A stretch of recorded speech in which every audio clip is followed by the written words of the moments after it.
Alright guys, down at the park today.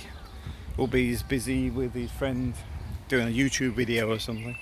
He's got my camcorder, so he's preoccupied, so just having a walk around. There's just a few little subjects I want to bring up today. One of them just literally happened about 10 minutes ago, which is a scooter basically got hit by a small van. And the thing is, the guy on the scooter's like not impressed that he got hit sideways. And I've got to say, nobody's hurt as far as I can see. The guy was quite animated after the incident. But it gets me onto a point. I mean, the first thing is, you probably heard them, because there's probably about 4 or 5 scooters that whiz around here now and again, and they're full throttle, and they've taken the limiters or silencers out the exhaust system, so they're extra loud, and they're as fast as they can go. But the problem you find here in Spain, and this is a good example here, is the crossings bring the parking right up to them. Now, I know I don't really want to bring the UK into it too much, but on the safety videos they tell you not to pass between parked cars. Well, look where that pedestrian crossing is. It's literally between the 2 parking spaces that are actually marked, and that's very, very common. Now, the problem you get is, I'm going to do it from here, but if you imagine that sort of parking, or this parking, this one's actually got a little yellow marker on it, but a lot of them are right up to it anyway. But imagine you had this wall and you walk out and there's cars parked here as if it was the other side, because there's lots of locations like that. You can't actually see people to the last minute, because as I step out here, if there was cars parked where these ones are actually blocked off, but most of them aren't, you're gonna have a blind spot. Now, where the accident just happened is, you've got the parking, and what they've done is the restaurant's extended its seating out onto the road, so it's got like this timber framed decking set up, and then what they've done is they're on this side, and then you've got the crossing, and then you've got the corner of the building, and then you've got parking round the corner of the building as well. So if you're like trying to come out, the problem you've got is your view's obstructed, and I know it's obstructed myself because I use the junction every day. But if you get a scooter whizzing around straight up the road at 40 kilometers an hour or whatever, the chance of you being able to see it before you can do anything is pretty slim, because your view's obscured. And it's just one of those things I want to say from different angles. First thing is, that sort of marking is all over this area, so you will find a lot of parking right up to pedestrian crossings. As a driver, be very careful around those, because people will just walk out. But also, as a pedestrian, bear in mind a lot of people can't see you to the last minute, so just take things a little bit more steady. Don't assume everyone's going to stop for you. I've had it myself where this woman, it must have been about 80, see me crossing. I was crossing with April, and this was on a road that was very visual, and she beat me because she had to stop to let me cross. Yes, words were exchanged.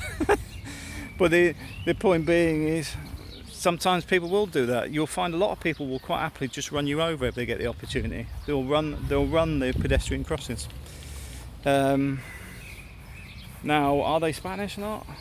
That's up to you to make that decision. But it's very, very common with people. You'll get to like start crossing, and somebody will drive right across in front of you, even if they can see you. They'll just one more second. Just let me pass this. I don't know. So that's the one thing I want to bring up today. The other thing is the hours. Bearing in mind, here in Spain, people normally work a normal morning, in the sense they'll be like 8-9 a.m. till lunchtime, and the lunch is sort of like 2 p.m. around then.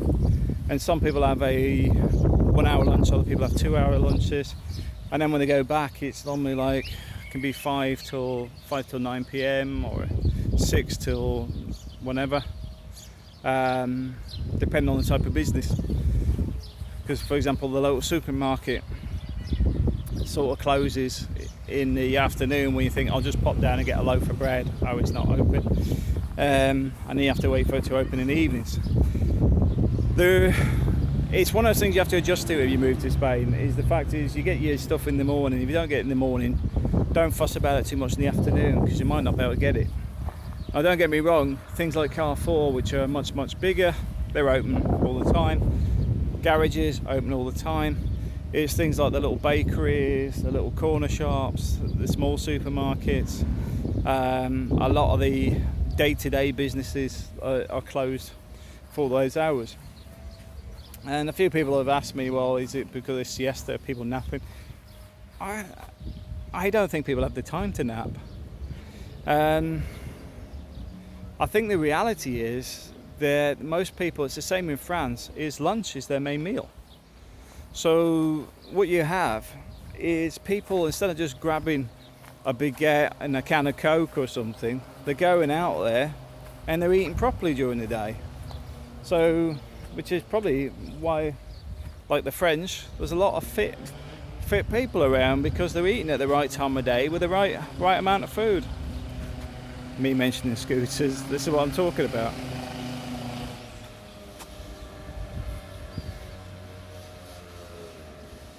Let's see if it whizzes off. Let's see.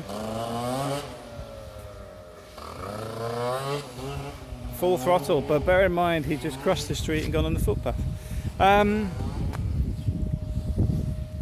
Yeah, it's more a case of people have proper meals, and if you go to the schools, the kids have proper meals. It's not a case of a snack, because they have snacks as well, but they'll actually have a proper meal.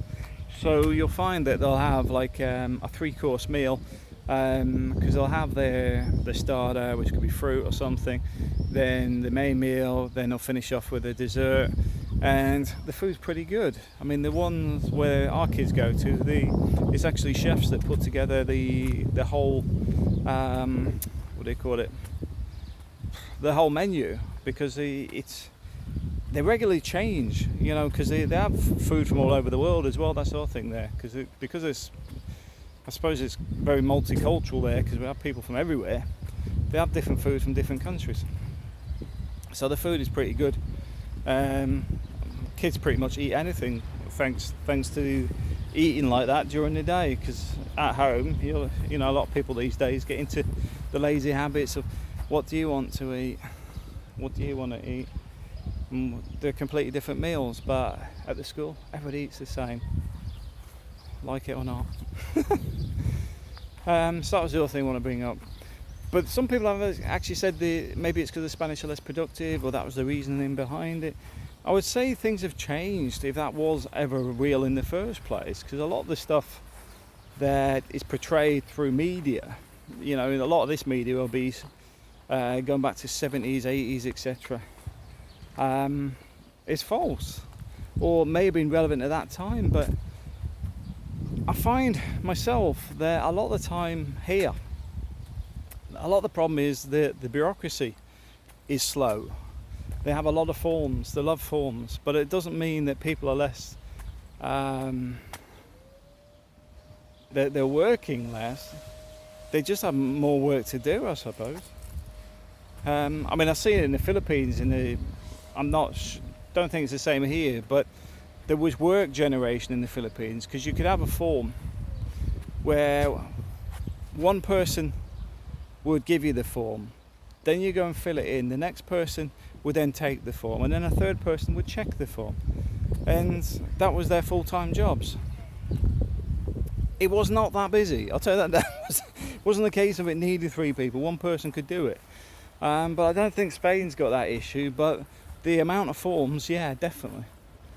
I was looking at stuff on the food trucks recently, and they were talking about having a food truck in some areas. You've got to have a a production location.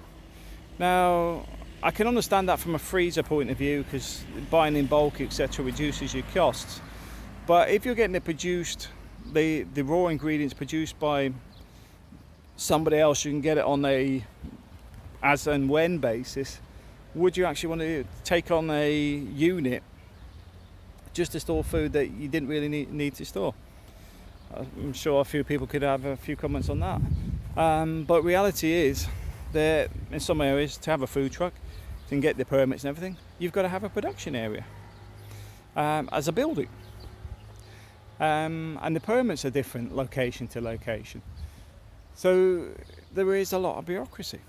It's not like you can just drive from here into the next, like say you go from here to Madrid and suddenly just start because you've already got your business set up here. It's not that straightforward, I tell you that now. You'll need different permits and stuff to allow you to do it. You can't just park up and start selling food. Not allowed. Will that change over time? I hope so, because I think the food production, like food trucks, are a great thing because it gives you a lot of variety. But it is something I'm looking into myself, because I would actually like to have a food truck so it'll allow me to travel around and make some money at the same time. What else is there I want to talk about? Oh yeah, the productivity. Like I said, I don't think people are less productive here, or they're made out that they're not working and stuff. I don't think that exists anymore, and I'm not even 100% sure it was genuine in the first place. Don't get me, I'm not talking about quality of workmanship, that's another story. But when you're talking about doing the same amount of hours or producing the same work, so for example, if you had a factory worker, two factory workers, and one was Spanish and one was British, for example, would the productivity be different between them? I don't think there'd be that much in it. So yeah, I don't think a lot of that is true these days. What else has been going on this week? Hunting for work I've still been doing. I've got Denise is reviewing my CV at the moment and cutting it down. I've got to admit, one of the things I've had for years is agencies simply just give me the work. So I haven't had to apply for a job in probably 20 years because they headhunt me. And I've been getting steady flow of job offers coming out of the UK on a daily basis. But I don't want to be in the UK. This is where I want to be. I've applied for a load of jobs. Not had a lot of luck so far. But we'll wait and see. Denise come out of HR before, so like she says, one of the problems you've got is there's a lot of people here for the tourist stuff, and there's a lot of tourist work that's sort of muddying the waters in the sense of there's a lot of people applying for stuff that have no intention of being here past the holiday season and things like that. So, and also when you're applying, you're getting a lot of jobs that you're not interested in because they're only like for the holiday season. But I'm in holiday mode at the moment. That's one of the things I will say. April's mother's here, so one of the things I am doing is taking it a bit easier. I've actually not done a lot this week. Sorry, I always say things like that, and then people go, "Oh yeah, I can see you tanned. You're looking very." No, I can't say Donald Trump, because Donald Trump's different colour. He's this sort of tango, where mine's sort of brown, I suppose. But yeah, I've been out in the sun a bit more. But yeah, I've sort of taken a bit of a time out. I've still been working on the evenings and stuff, but instead of sitting and doing it for 8 hours, what I've done is like, I'll do a video like this, then I'll go and spend time with the kids while it's uploading, and then I'll just do some stuff on the websites and things, and then I'll come back to it. I'm not really intensely doing anything. But a bit of good news is though, I went down to TBT today to get the fibre optic in. I've got 100 meg fibre, that's 100 up, 20 down, no 100 down, 20 up for $23.95 a month. I can't get rid of my Movistar contract till October, but I'll just grim and bear it. At least now I'll be able to do some more live video type stuff, so we can actually have some interaction on some videos in the near future, because the internet will be fast enough. Beyond that, the kids are getting geared up for the holidays, because obviously the school holidays is nearly upon us. So we've had our meeting with Zoe's teachers today. Ulby's we had last week, I think it was, just sort of going through how the school's going, all that sort of stuff, and teachers are generally happy.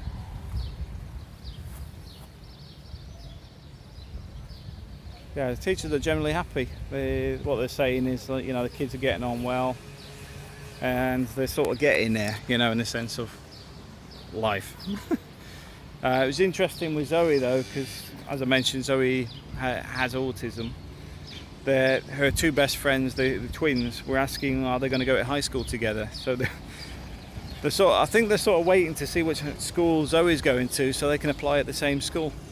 Because they're all very close. I mean, I don't share much on the kids stuff, but they've been very close with each other for years. They're at the twins' birthday. Zoe's at the twins' birthday, I think last week. But I think that's probably about third or fourth birthday, and they come to Zoe sort of stuff, and they're always together at school and things. They're quite a little group. It's nice when you got friends that close. So we'll see what happens when they get to going into the next school and the graduation. It's a bit like Ubi and his mate. He's around here somewhere. Yeah, because they're running around somewhere doing a YouTube video with them. They're very close, and the funny thing they have is they're very into tech, in the sense that they're all on Messenger, they use Sketch, they use YouTube, and they have these chats where, with the Messenger, you've got 5 or 6 kids all talking at the same time to each other. It's like a boardroom meeting where they're all chatting about whatever, and it's the same as like they were saying, oh, could we go to your house tonight to Ubi? I said, not tonight, I can't. But brought them down to the park instead. So they're around here somewhere, running around with a camcorder. But they're very close friends. I think that's one of the things I was a bit worried about when you come to a new country, is your kids getting on. But here I found that all the kids are happy. I mean, April's got loads of friends, because it's not just, there's a few Filipinas that we know, but also there's a lot of people April knows from Holland, Spain, everywhere, that she's met for different reasons. She's got quite an extensive network, and she's also getting more involved with the ladies of Spain. Oh, I just missed that. I could have caught that. There was a big cricket there. I just missed it. But anyway, I just thought I'd do a little bit of an update today, because I'm wondering where the kids are. I think they're over there in the sports area. So yeah, I'll go and see what the kids are up to. And I'll catch you again soon.